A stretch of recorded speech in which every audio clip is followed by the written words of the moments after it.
Nandito nga pala kami sa Amis. Nandito kami sa Amis. Dito kami maglalunch. Sikat daw to dito sa Quiapo. Kaya dinala kami rito ng aking kumain. So, ang dami nga pala talagang kumakain dito. Tikman namin kung ano kanilang mga menu.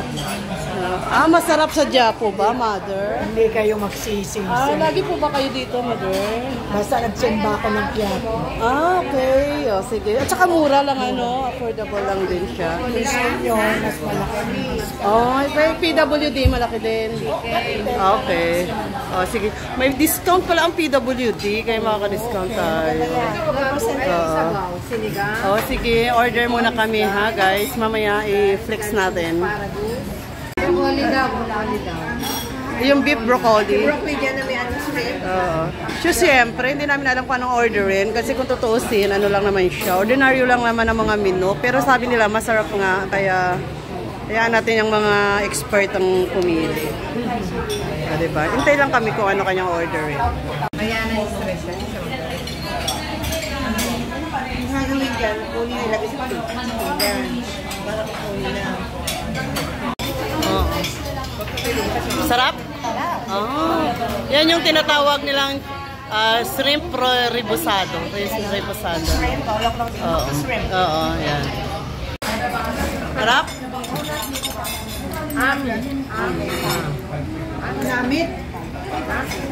Gusto mo yung na yung ticket para may paglagyan ng ano pa? Broccoli.